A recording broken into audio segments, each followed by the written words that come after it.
The desert heat pressed against Rebecca's shoulders as she crouched beside another crate of Hellfire missiles. The forward operating base shimmered in waves of rising air, metal scaffolding blurring into the endless sand beyond. Each missile casing bore her careful inspection, thermal seals checked, mounting clamps tested, guidance systems verified twice. She worked with methodical precision while Apache crews gathered around their aircraft, voices carrying across the tarmac with easy confidence.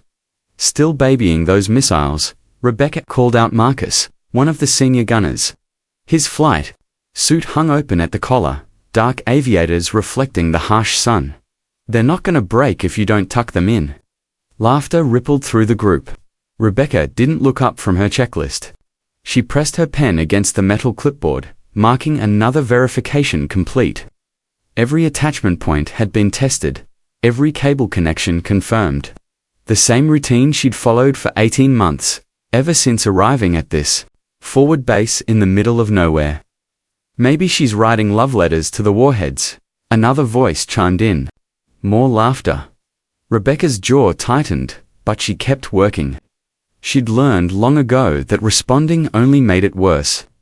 Staff Sergeant David Hawkins emerged from the operations trailer, his boots heavy against the concrete.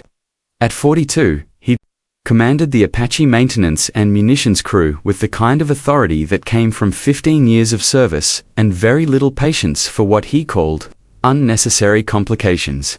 His eyes swept over the missile staging area, pausing briefly on Rebecca before moving to the pilots clustered near the aircraft. "All right, people, listen up," Hawkins called out. "Live fire exercise starts at 8:00 tomorrow. I want every bird armed and ready by 0.600. No delays, no excuses." His gaze found Rebecca again. "And I don't want anyone slowing us down with triple checks and excessive paperwork." The comment landed like a stone in still water. Rebecca felt heat rise in her cheeks, but she kept her expression neutral.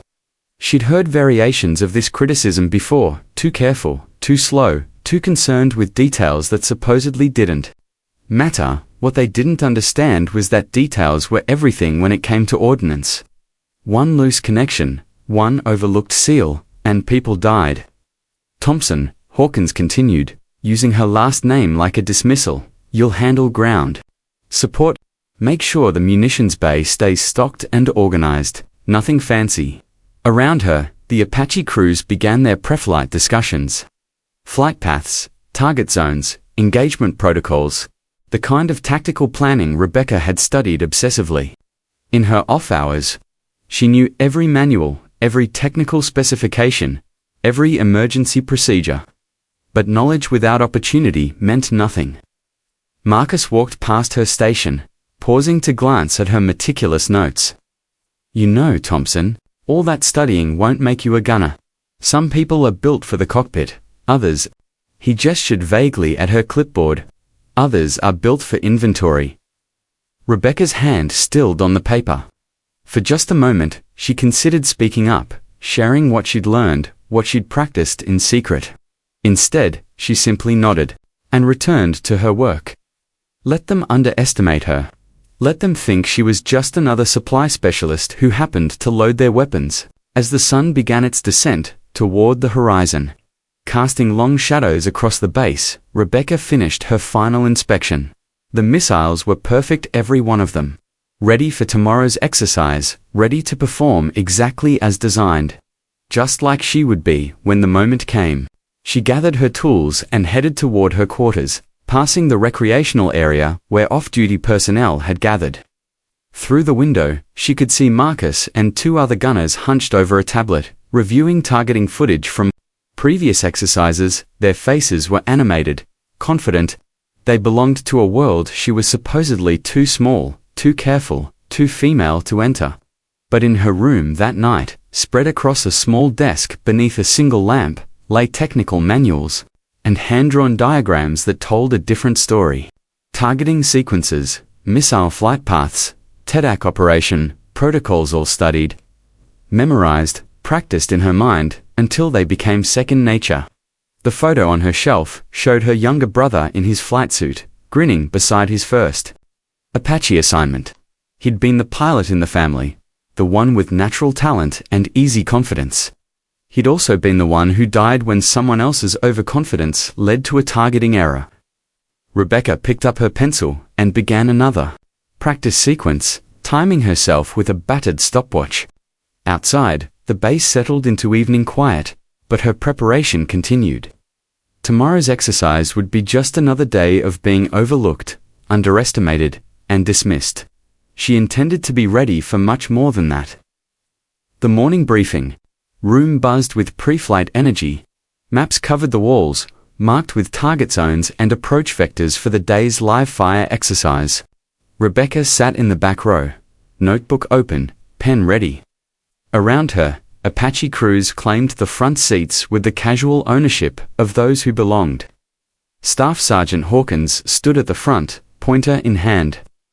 Today's exercise simulates a multi-target engagement scenario. Each crew will rotate through the tJudgeByLooks simulator before live fire. I want clean locks, precise timing, and zero mistakes. He began calling names from his clipboard. Martinez, you're first on sim rotation. Jackson second, Williams third. The list continued, each name met with nods and quiet confidence. Rebecca waited, pen poised, for her name to appear. It didn't. That's the rotation, Hawkins announced, folding his clipboard. Support personnel will maintain equipment and observe. Questions. Rebecca's hand went up slowly. Sergeant, I'd like to request sim time if there's an opening. The room went quiet. Marcus turned in his seat, eyebrows raised in mock surprise. Thompson wants to play gunner now. I've been studying the tJudgeByLooks systems, Rebecca said, keeping her voice steady. I know I'm qualified for. You're qualified to load missiles and maintain inventory, Hawkins interrupted. The simulator is for trained operators only. We don't have time for curiosity experiments. Heat crept up Rebecca's neck, but she pressed on. With respect, Sergeant, my technical scores, your technical scores, mean nothing in the cockpit. Hawkins said, his voice carrying a finality that silenced the room. Stick to what you know, Thompson, that's an order. The dismissal hit like a physical blow. Around her, she could feel sidelong glances and suppressed smirks. The message was clear. Know your place and stay in it. As the briefing dispersed, Rebecca gathered her notebook and headed for the equipment bay. Her hands shook slightly as she began the familiar routine of checking missile inventories and updating maintenance logs. The work felt hollow now, mechanical in a way it hadn't before. Don't take it personally, said a voice behind her. Rebecca turned to find Jamie Rodriguez, one of the aircraft mechanics, approaching with a sympathetic expression. Hawkins is old school. He doesn't like change, especially when it challenges the way things have always been done. It's not about challenging anything, Rebecca replied. I just want the chance to show what I can do. Jamie nodded thoughtfully. I've seen your work, Thompson. Your attention to detail is incredible, but guys like Hawkins, guys like Marcus, they see that precision as weakness instead of strength. They think being careful means being scared. Through the equipment bay windows, Rebecca could see the first simulator session beginning. Martinez settled into the tJudgeByLooks seat with practiced ease, his hands moving across the controls like a pianist warming up. The room around him filled with observers, instructors, and other crew members, all focused on his performance. They don't know about your brother, do they? Jamie asked quietly. Rebecca's pen stopped moving across her checklist. She'd never told anyone on base about Kevin Abau, his service, his skill, or the targeting error that cost him his life. It was too personal, too painful, and too likely to be dismissed as emotional baggage. It doesn't matter, she said finally. What matters is being ready when it counts. Over the next hour, Rebecca watched crew after crew rotate through the simulator. Some performed well, others struggled with timing or target acquisition. Each session ended with debriefing discussions, technical analysis, and planning for the live fire exercise. She absorbed every detail, noting patterns in their approaches, mistakes in their techniques, opportunities for improvement. When the simulator rotation ended, Hawkins made another announcement that hit like a second blow. Personnel assignments for live fire have been updated, he said, consulting his clipboard again. Due to crew rotations and equipment priorities, we're limiting participation to essential personnel only. His eyes found Rebecca. Thompson, you'll remain on base for equipment monitoring and inventory updates. The unfairness of it was stunning. She was being excluded not just from simulation training, but from the actual exercise, the culmination of months of preparation, and the reason. She'd pushed so hard for simulator access in the first place. Sergeant, she began, but Hawkins was already moving toward the exit. No discussion. Thompson, orders are orders. As the room emptied, Rebecca remained seated, staring at her notebook filled with observations and analysis that would never be used. Around her, the simulator equipment hummed in standby mode, waiting for the next day's training cycle that wouldn't include her. Jamie lingered by the doorway. For what it's worth, he said, I think they're making a mistake. But sometimes the only way to prove people wrong is to wait for the right moment. Rebecca nodded, closing her notebook with deliberate care. The right moment would come eventually. When it did, she intended to be ready for it, whether they wanted her to be or not. Outside, Apache engines began spinning up for the day's live fire exercise, an exercise she'd helped prepare for, but wouldn't be allowed to participate in. The sound of those rotors would stay with her for hours, a reminder of opportunities denied and potential wasted. But in her quarters that night, she continued practicing anyway. The live fire exercise results posted the next morning like a cold slap across the base. Rebecca stood before the bulletin board, reading the performance summaries with growing disbelief. 3 crews had missed their primary targets entirely. 2 more achieved partial hits with significant ammunition waste. Only Martinez's crew managed a clean engagement, and even then, their timing was nearly 15 seconds over optimal.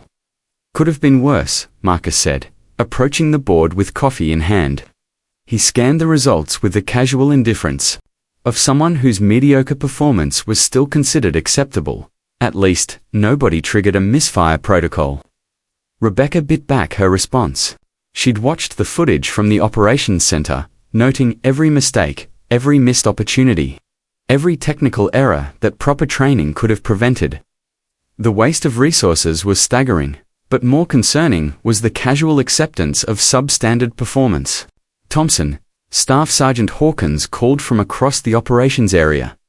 Equipment bay. Now she found him standing beside a rack of TEDAC training modules, his expression unreadable. These were older systems, used primarily for basic familiarization training, but they contained the same core targeting software as the operational simulators. Commands implementing new inventory protocols, Hawkins said, handing her a thick manila folder. Every training component needs individual certification and tracking. I want you to handle it. Rebecca opened the folder, scanning pages of bureaucratic requirements and inspection checklists.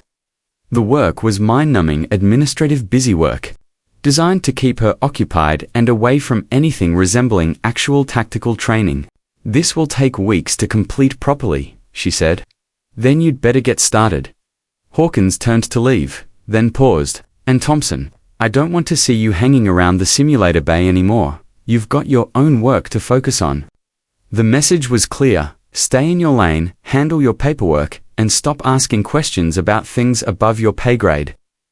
Rebecca watched him leave, feeling something cold and hard settle in her chest. This wasn't just about denying her training opportunities anymore. This was about actively isolating her from any path toward advancement. She spent the rest of the morning wrestling with inventory forms and certification requirements. Each page, a reminder of her systematic exclusion from meaningful work. The TEDAC training modules sat nearby, their screens dark, their potential locked away behind policies designed to maintain the status quo. Around noon, Jamie Rodriguez appeared in the equipment bay doorway. Heard about your new assignment, he said. That's rough. It's fine, Rebecca replied, not looking up from her paperwork. Just following orders. Jamie stepped closer, lowering his voice. You know those training modules you're inventorying? They're not just for show. The software's identical to the operational systems, same targeting algorithms, same interface protocols, same everything. Rebecca's pen stopped moving. What are you saying? I'm saying the access codes haven't been changed in 2 years. I'm saying nobody monitors usage logs on training equipment. And I'm saying, if someone wanted to familiarize themselves with tDAC operations during OFAOs, well, he shrugged. Inventory inspections require hands-on testing, right? After Jamie left, Rebecca stared at the training modules with new understanding. The equipment she'd been assigned to catalog contained everything she needed to practice actual targeting procedures. The very systems she'd been denied access to during official training were now sitting unguarded in her work area. That evening, after duty hours ended and the equipment bay emptied, Rebecca powered up the first tDAC training module. The familiar interface glowed to life, presenting target scenarios and engagement options she'd studied in manuals, but never experienced firsthand. Her hands trembled slightly as she gripped the controls. Muscle memory from countless hours of theoretical practice, finally finding practical application. The first simulation loaded. 3 ground targets, varied terrain. 14-second engagement window. She'd run this scenario in her mind dozens of times, but actually executing it felt different. The targeting reticle responded to her touch. The laser designation system activated with her inputs. The missile selection protocols flowed exactly as she'd memorized. She missed the first target by half a meter. The failure stung, but Rebecca immediately reset the simulation and tried again. This time, she adjusted her approach, accounting for the slight delay between input and response. The second attempt was closer a near miss rather than a complete failure. By her 5th attempt, she achieved a clean hit on the first target and partial success on the second. By her 10th, she was consistently hitting 2 out of 3 targets within the time limit. By her 20th attempt, she locked all 3 targets. With 2 seconds to spare, night after night, Rebecca continued her secret training. She learned the feel of the controls, the rhythm of target acquisition, the precise timing required for multi-target engagements. Her performance improved steadily, methodically, without anyone's knowledge or approval. 3 weeks into her unauthorized training regimen, disaster struck during an official exercise. A targeting malfunction during live fire resulted in a hellfire. Missile striking 50 meters from its intended target close enough to be embarrassing, far enough to be dangerous. The incident triggered a base-wide review of targeting procedures and additional mandatory training for all gunner crews. Rebecca was, of course, excluded from the remedial training sessions. "We can't afford any more mistakes," Hawkins announced during the next morning's briefing, commands breathing down our necks about accuracy standards. Every crew needs to demonstrate consistent performance or face reassignment. As the meeting dispersed, Rebecca remained seated, watching her colleagues file out with expressions ranging from concern to resentment. The pressure was mounting, standards were tightening, and yet she remained systematically excluded from any opportunity to contribute. That night, alone in the equipment bay with her unauthorized training setup, Rebecca ran simulation after simulation with focused intensity. Each successful engagement felt like a small victory against a system designed to keep her sidelined. Each perfect timing sequence was proof of capability that would never be officially recognized. But she continued anyway, because she knew something the others didn't. Eventually, everyone's luck runs out. When that moment came, preparation would matter more than politics. Skill would trump status, and competence would prove itself regardless of who had given permission. She just had to be ready when opportunity finally knocked. Rebecca's secret training intensified as base tensions mounted. Command had issued new accuracy requirements following the targeting incident and failure. To meet standards would result in immediate crew reassignment. The pressure was visible in every briefing, every practice session, every conversation between increasingly nervous gunner crews. She used their distraction to her advantage. While official training sessions consumed the simulator bay, Rebecca perfected her skills on the forgotten tDAC modules buried in her inventory project. Each night brought new scenarios, more complex targeting challenges, and increasingly precise execution. "Your timing's getting scary good," Jamie observed one evening, having quietly slipped into the equipment bay during one of her practice sessions. He watched her complete a 5-target sequence with seconds to spare. "That's not beginner's luck anymore." "It never was luck," Rebecca replied, powering down the training module. "It's just practice finally meeting opportunity." Jamie frowned. "What opportunity?" "Hawkins isn't going to suddenly change his mind about letting you into simulator rotation. Hawkins won't have a choice if the current crews keep failing." Rebecca gestured toward the main building where official training was still underway. "They're panicking.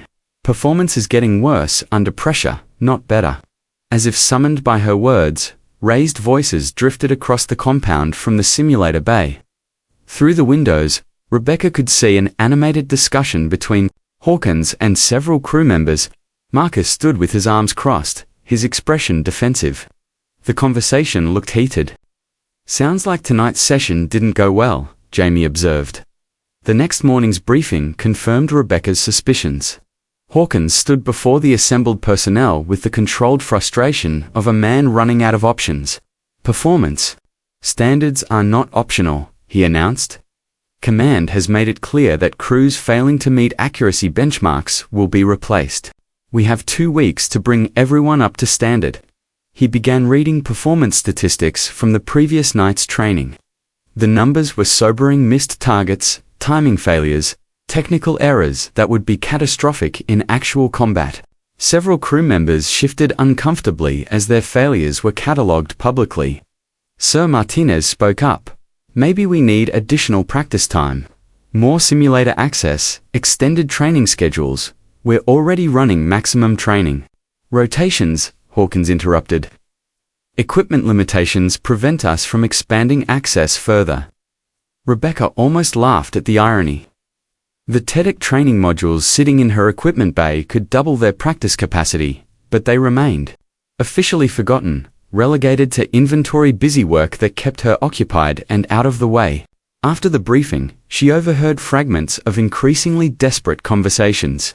Crews discussing extended practice sessions, reviewing technical manuals, even considering requesting transfer rather than facing potential reassignment for poor performance. The confidence that had once defined the Apache teams was cracking under pressure. "Maybe Thompson was right about triple-checking everything," she heard one technician mutter to another. "At least her missiles never malfunction." The comment sparked an idea that had been growing in Rebecca's mind for weeks. Her unauthorized training had progressed far beyond basic competencies.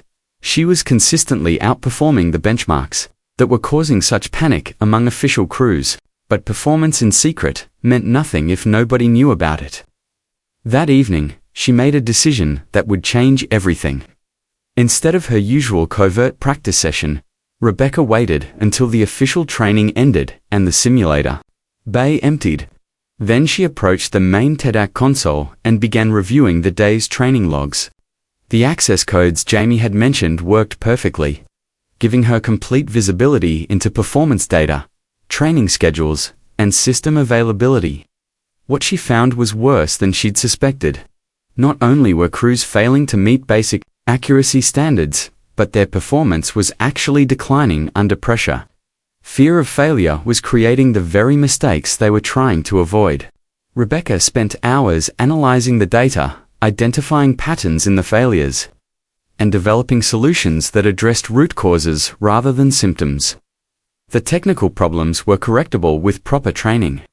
The psychological pressure could be managed with better preparation and confidence-building success experiences. She knew exactly how to fix everything. The question was whether anyone would listen to solutions coming from someone they'd systematically excluded from the problem. As she compiled her analysis, Rebecca made copies of her training logs from the equipment bay modules.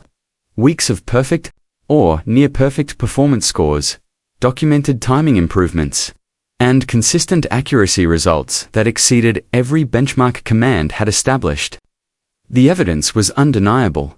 While official crews struggled with basic competency, The person they'd dismissed as just inventory support had achieved expert-level performance through determination and unauthorized training. She sealed the documentation in a folder and placed it in her desk drawer. Soon, very soon, the base's targeting crisis would reach a point where conventional solutions weren't enough. When that moment arrived, she would present her evidence and demand the opportunity she'd been systematically denied. Until then, she would continue practicing, continue improving, and continue preparing for the moment when her skill would matter. More than their politics, outside her window, the Apache aircraft sat silhouetted against the night sky, waiting for crews capable of using them effectively. Rebecca stared at those machines and made a silent promise. When the system finally acknowledged her capability, she would be ready to exceed every expectation they'd refused to believe she could meet. The breaking point was coming. She could feel it in the increasing desperation of official briefings, the mounting pressure from command, and the growing fear in her colleagues' voices. Soon, they would need her. And she intended to be extraordinary. The crisis Rebecca had been anticipating arrived with the force of a thunderclap. During a high-stakes evaluation exercise, attended by visiting command personnel, 2 separate crews suffered catastrophic targeting failures. Martinez missed his primary target by 40 meters. Williams experienced a complete system lockup during his engagement sequence. The third crew managed partial success, but their timing was so far off standard that the evaluating officers exchanged visible looks of concern. Rebecca watched the debriefing from the back of the operations center, having been assigned to monitor equipment telemetry during the exercise. The faces around the room ranged from embarrassed to terrified. Command had made it clear that continued poor performance would result in the entire unit being stripped of mission-ready status. "Gentlemen," announced Colonel Patricia Hayes, the visiting evaluation officer, "what I witnessed today was unacceptable by any military standard. You have 72 hours to demonstrate marked improvement, or this facility will be restructured." With new personnel, Staff Sergeant Hawkins stood rigid as the consequences sank in. His career, his authority, his entire professional identity was now tied to the performance of crews who couldn't seem to execute basic targeting sequences under pressure. After the command personnel departed, the operations center erupted in heated discussions. Blame flew in every direction: equipment malfunctions, inadequate training time, unrealistic expectations, bad luck, everything except acknowledgement that their fundamental approach might be flawed. "We need more simulator time," Marcus insisted. "Extended practice sessions, additional briefings, we've maxed out available training resources." Hawkins replied, his voice strained with barely controlled frustration. "There's no additional capacity." Rebecca cleared her throat. "Actually, sir, there is." The room went quiet. All eyes turned toward her with expressions ranging from surprise to annoyance that she'd spoken without permission. "The TEDAC training modules in the equipment bay," she continued, her voice steady despite the attention. "They're fully operational and contain identical software to the main simulators. They could double your training capacity immediately." Hawkins frowned. "Those are outdated training units. They're not suitable for advanced practice." "With respect, sir, they're running the same targeting algorithms as the main systems. I've verified their operational status during my inventory work." Rebecca paused, choosing her words carefully. "They're completely adequate for the kind of practice your crews need. And I suppose you're an expert on what our crews need." Marcus interrupted, his tone skeptical. This was the moment Rebecca had been preparing for. She stood slowly, pulling the folder from her desk drawer. "As a matter of fact, She placed the documentation on the conference table, where everyone could see it.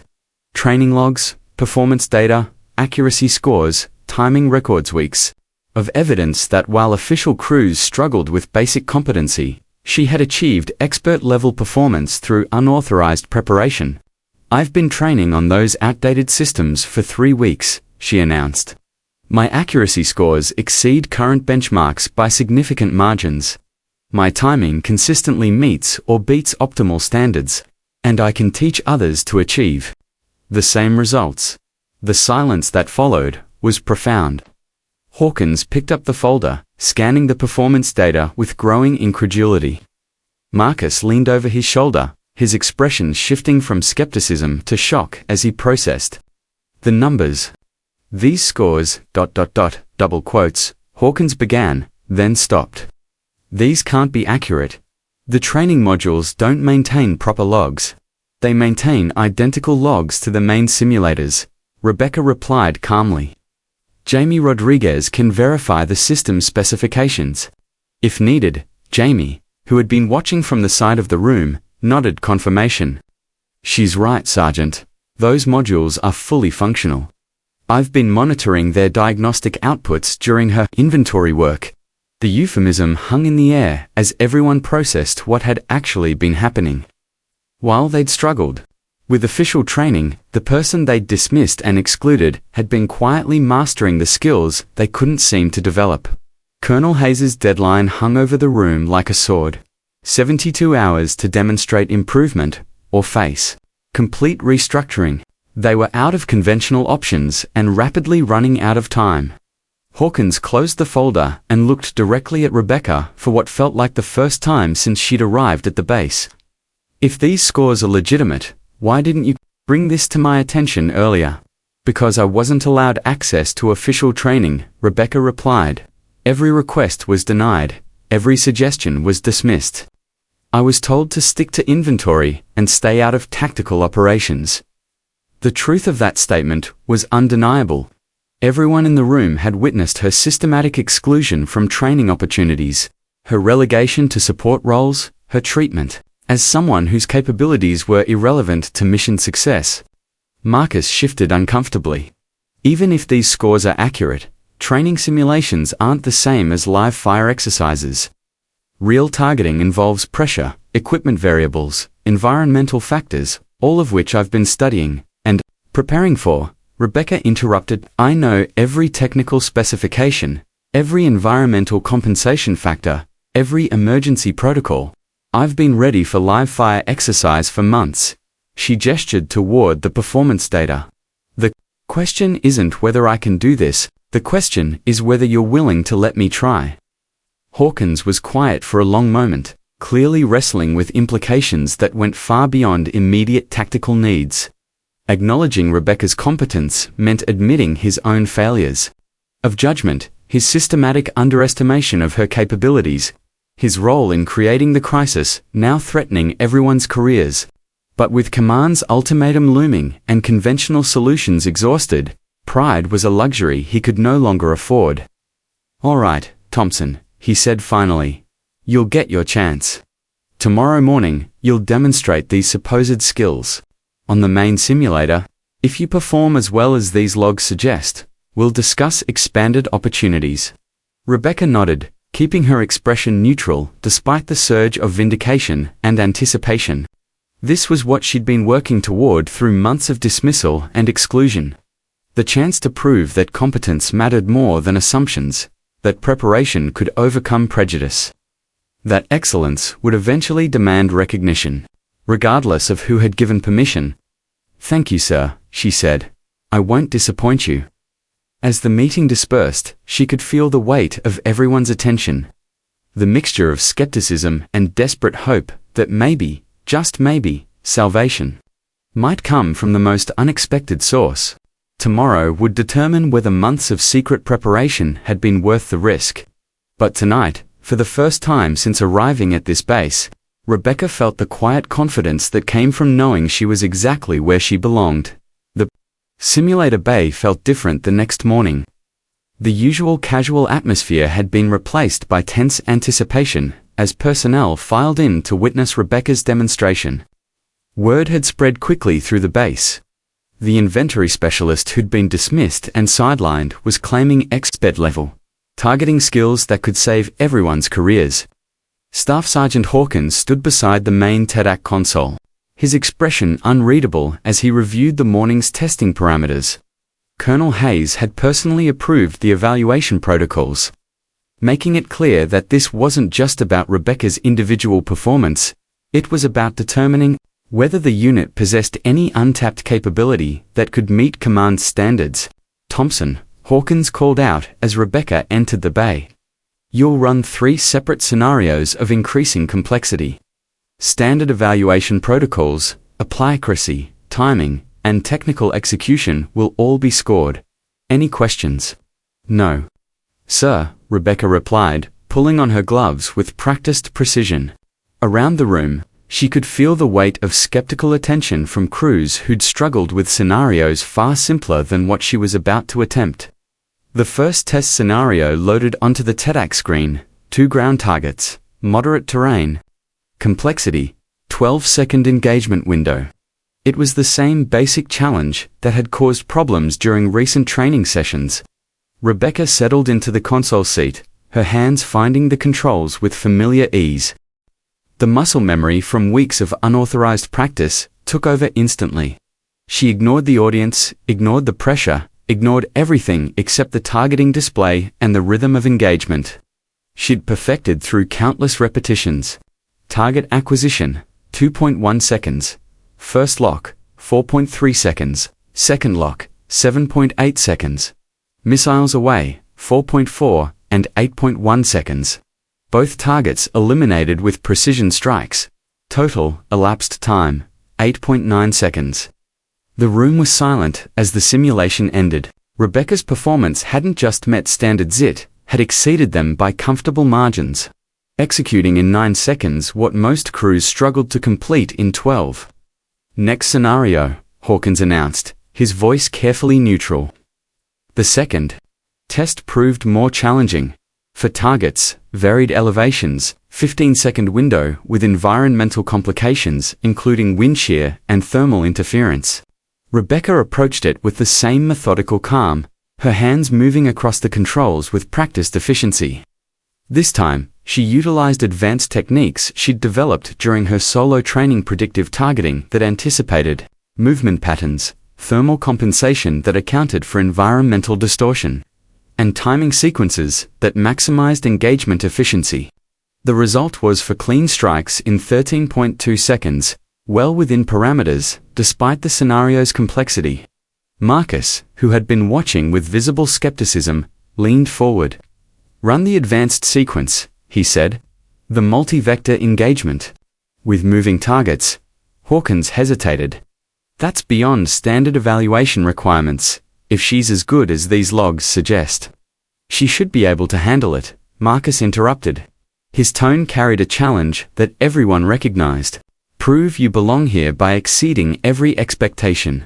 Rebecca looked up from the console. I'm ready. The third scenario was brutal: 6 targets across multiple terrain zones. 3 of them mobile, with interference patterns designed to confuse targeting systems and environmental factors that required constant adjustment. It was the kind of challenge that separated competent operators from genuine experts. Rebecca studied the initial display for exactly 3 seconds, mentally mapping engagement sequences and timing intervals. Then she began. Her approach was unlike anything the observers had seen before. Instead of following conventional target priority protocols, she developed her own engagement sequence based on movement prediction and optimal firing solutions. Her hands moved across the controls with fluid precision, each input calculated to maximize efficiency while maintaining accuracy. The first 3 targets fell in rapid succession. The fourth required a complex angular calculation to account for terrain masking. The fifth was moving erratically, forcing her to lead the target based on pattern analysis. The sixth was partially concealed, requiring patient timing until thermal signature provided clear acquisition. When the simulation ended, the timer read 16.8 seconds. 6 targets, perfect accuracy, completed within the 17-second maximum window, with minimal ammunition expenditure. The silence that followed was profound. Rebecca removed her gloves and stood, her expression calm, despite the thundering of her heart. Around the room, faces showed expressions ranging from amazement, to disbelief, to something approaching awe. Jesus, someone whispered. How the hell did she do that?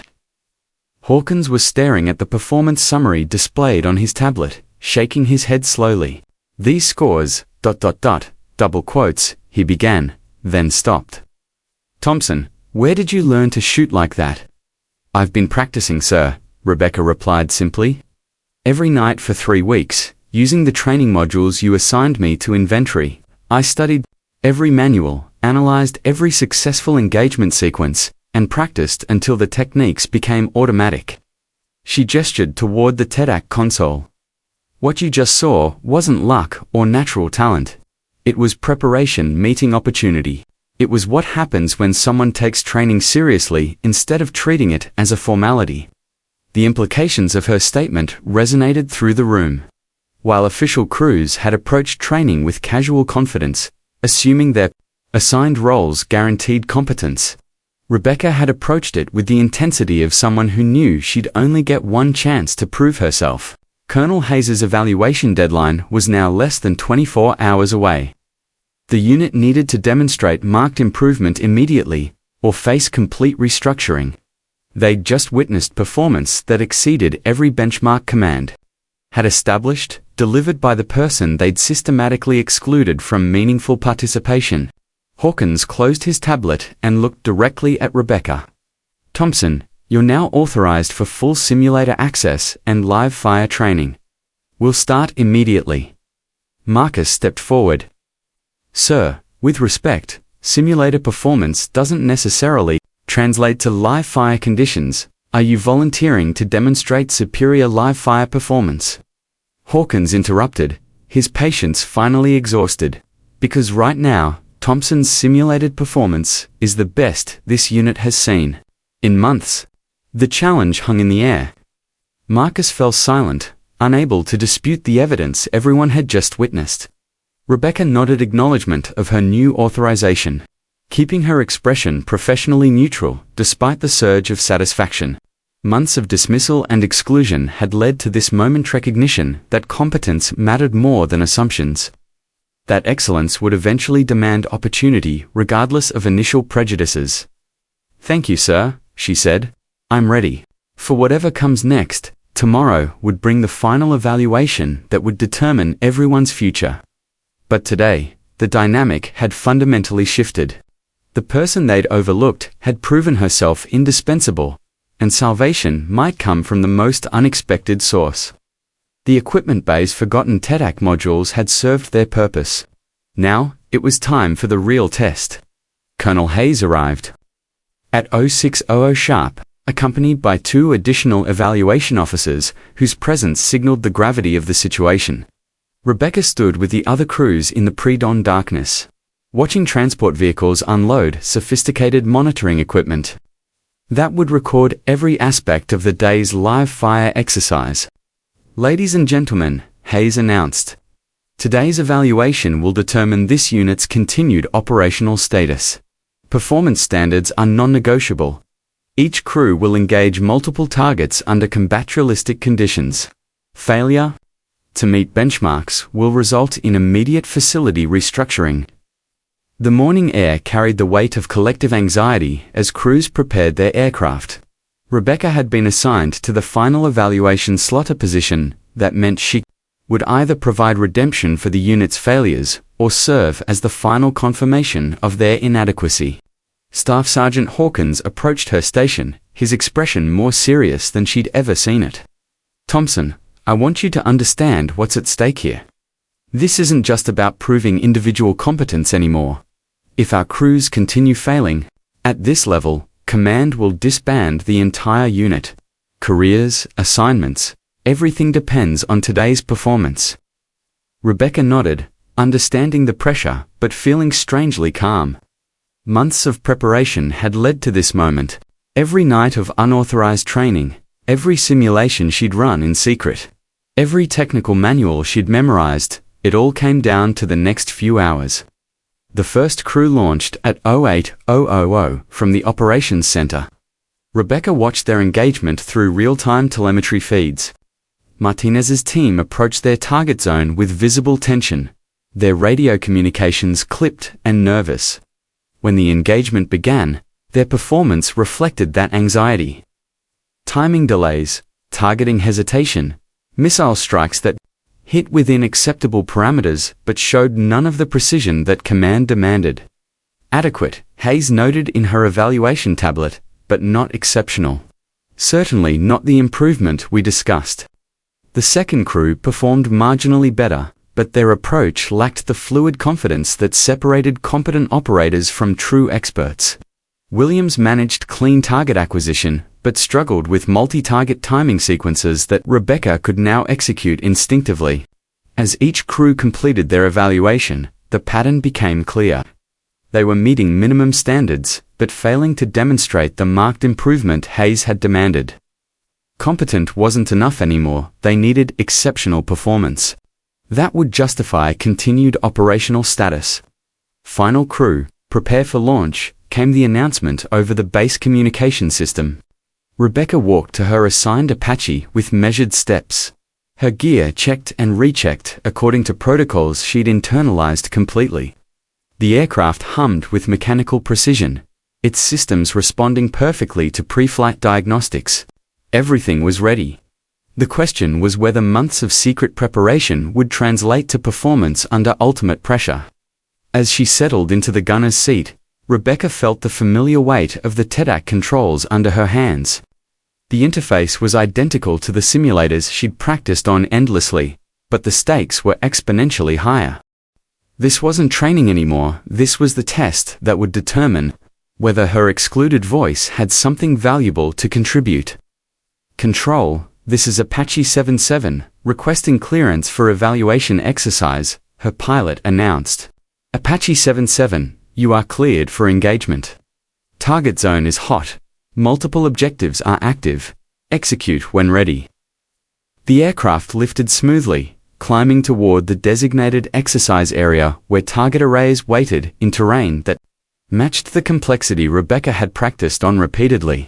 Through the TEDAC display, she could see the familiar patterns of ridgelines, vegetation, and structural obstacles that would challenge target acquisition and engagement timing. Gunner, you have the controls, her pilot announced. 5 targets, mixed terrain, weather conditions are optimal. Show them what you can do. Rebecca's hands moved to the TEDAC grips with practiced ease. The targeting display came alive, terrain mapping loading smoothly as the Apache approached the engagement zone. Through her headset, she could hear radio traffic from the operations center where Hayes and other evaluation officers monitored every aspect of their performance. Target zone in sight, Rebecca announced. Beginning acquisition sequence. The first target appeared on her displayer, ground vehicle positioned behind partial cover. She tagged it immediately, her movements fluid and confident. The second target was mobile, requiring predictive targeting based on movement analysis. The third sat in thermal shadow, demanding patient timing until heat signature provided clear acquisition. Her approach differed fundamentally from the crews that had gone before. Where they had shown hesitation and uncertainty, Rebecca demonstrated the calm precision that came from having executed these sequences hundreds of times in practice. Each target acquisition flowed naturally into the next, her timing building rhythmic momentum that maximized engagement efficiency. First missile away, she announced at 4.2 seconds. The Hellfire streaked toward its target with perfect trajectory, striking the vehicle with precision that eliminated any doubt about accuracy. Second missile away, at 8.7 seconds. Another clean hit, the mobile target destroyed just as it attempted to change position. The remaining 3 targets fell in rapid succession, each engagement demonstrating not just competence but the kind of expert-level performance that exceeded every benchmark command had established. When the final missile found its mark at 14.1 seconds, Rebecca had completed the most challenging evaluation sequence in near-perfect time with flawless accuracy. Outstanding, her pilot murmured over the intercom. That was surgical. As they returned to base, Rebecca felt a quiet satisfaction that had nothing to do with proving others wrong and everything to do with proving herself right. Months of preparation, determination, and patience had culminated in performance that spoke for itself with undeniable clarity. The landing was smooth, but Rebecca could see activity around the operations center that suggested her performance had generated significant discussion among the evaluation officers. Hayes stood in animated conversation with Hawkins, their body language suggesting surprise and reassessment. As Rebecca shut down her systems and prepared to exit the aircraft, she reflected on the journey that had brought her to this moment. From dismissed inventory specialist to essential crew member in less than 24 hours, not because she had changed, but because others had finally been forced to recognize capabilities they'd refused to acknowledge. The evaluation results would be announced within the hour, but regardless of official scores and formal recognition, Rebecca knew she had achieved something more important than vindication. She had proven that excellence could emerge from the most unexpected places, that determination could overcome systematic exclusion, and that competence would eventually demand recognition, regardless of initial prejudices. Walking across the tarmac toward the debriefing area, she could see her colleagues watching with expressions that ranged from admiration to amazement. The person they'd overlooked had just delivered the performance that might save everyone's career. Soon, very soon, the final results would determine their collective future. But Rebecca Thompson had already won the victory that mattered most, the right to be judged on her capability rather than their assumptions. The debriefing room buzzed with tension as Colonel Hayes reviewed final performance data from the day's evaluations. Rebecca sat with the other crews, her expression calm despite the magnitude of what hinged on the next few minutes. Around her, conversations were subdued. Everyone understood that careers, assignments, and the unit's entire future would be determined by the assessment they were about to receive. Hayes stood at the front of the room, tablet in hand, her expression unreadable as she consulted evaluation scores and performance metrics. The silence stretched until it became almost unbearable, broken only by the soft hum of air conditioning, and the distant sound of aircraft operations continuing across the base. "Gentlemen," Hayes began, then paused, looking directly at Rebecca and Lady. "I've completed my assessment of today's live fire exercises." She tapped her tablet, displaying overall performance statistics on the room's main screen. The first 4 crews demonstrated competent but unremarkable performance. Standards were met, but the marked improvement I demanded was not evident. Faces around the room reflected growing dread. If competent performance wasn't sufficient to meet command's requirements, then reassignment and unit restructuring seemed inevitable. However, Hayes continued, the final crew's performance was exceptional by any measure. The screen changed to display Rebecca's engagement statistics. Target acquisition times, missile accuracy, engagement efficiency, overall timing. Metric exceeded established benchmarks by significant margins. Specialist Thompson Hayes said, "Your performance today represented the kind of expert-level capability this unit requires. More importantly, it demonstrated potential that exists within your personnel structure, but has been systematically underutilized." The room remained silent, but Rebecca could feel the shift in attention as her colleagues processed the implications of what they were hearing. The person they'd dismissed and excluded had just been identified as the unit's highest-performing operator.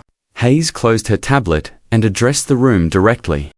"Based on today's evaluation, I'm recommending this facility maintain operational status with immediate personnel adjustments. Specialist Thompson will be promoted to Senior Weapons Specialist and will assume primary responsibility for advanced targeting training." The announcement hit like a thunderclap. Rebecca felt a surge of vindication so intense it was almost overwhelming, but she kept her expression professionally neutral. Months of systematic exclusion had culminated in recognition that exceeded her wildest expectations. Staff Sergeant Hawkins stood slowly. "Ma'am, with respect, Specialist Thompson has limited experience with official training protocols." "Sergeant Hawkins," Hayes interrupted. "Specialist Thompson's limited experience just produced the highest evaluation scores this facility has recorded in 2 years.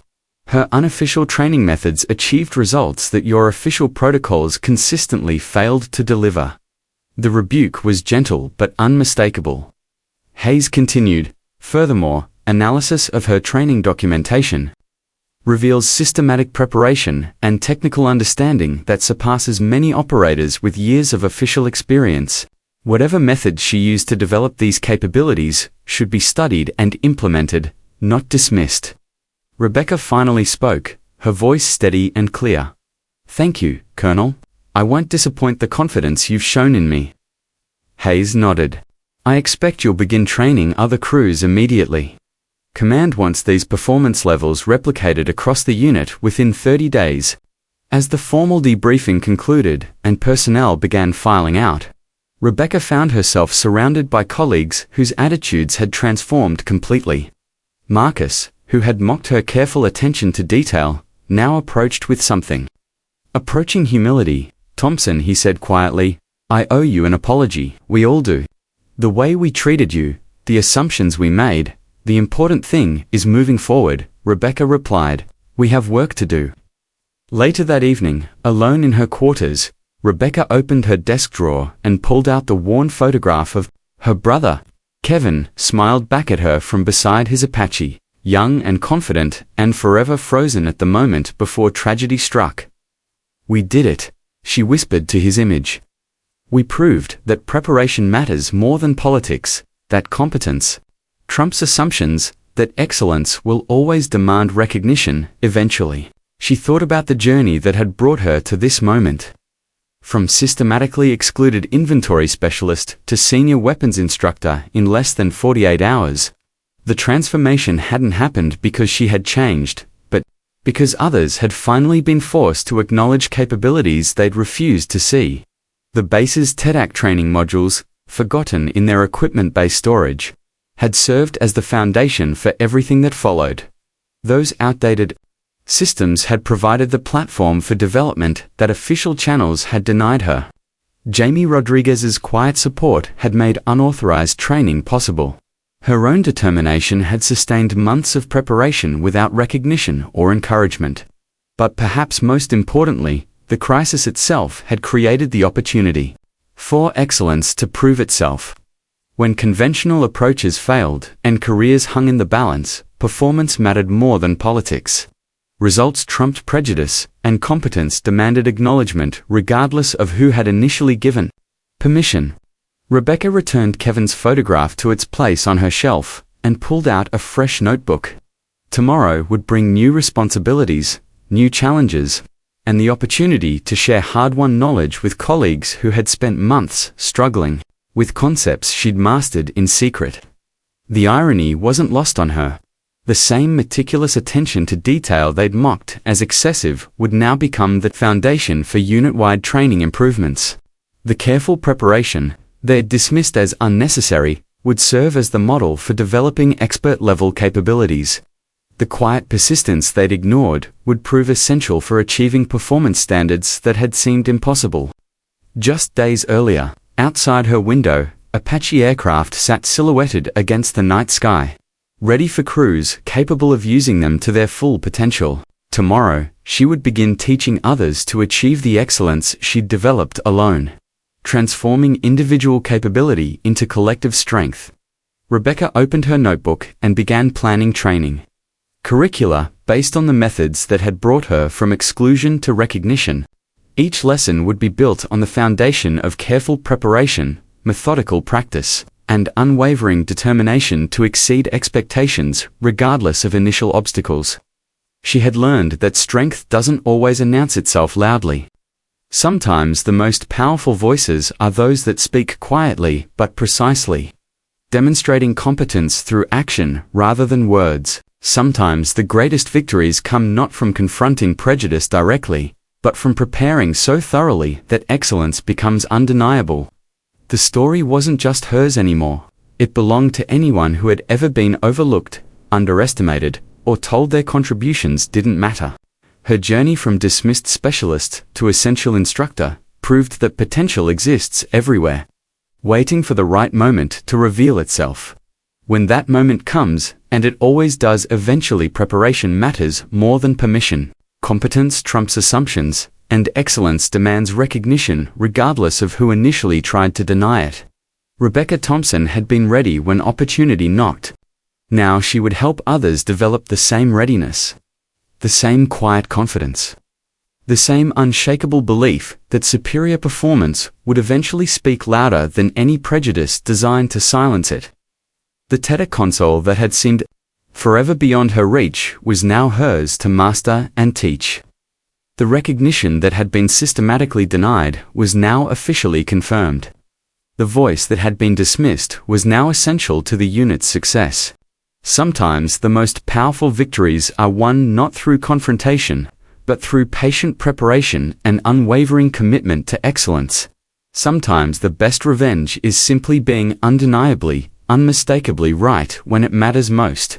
Rebecca smiled and began writing the first lesson plan for the training program that would transform her colleagues' capabilities from adequate to exceptional. The work would be challenging, but she was ready for it. She had always been ready. Now everyone else knew it too. If you enjoyed this story, don't forget to hit the subscribe button and become a part of our Everyday Life Stories community. Where are you watching from? Drop a comment below. We love hearing from our amazing viewers around the world.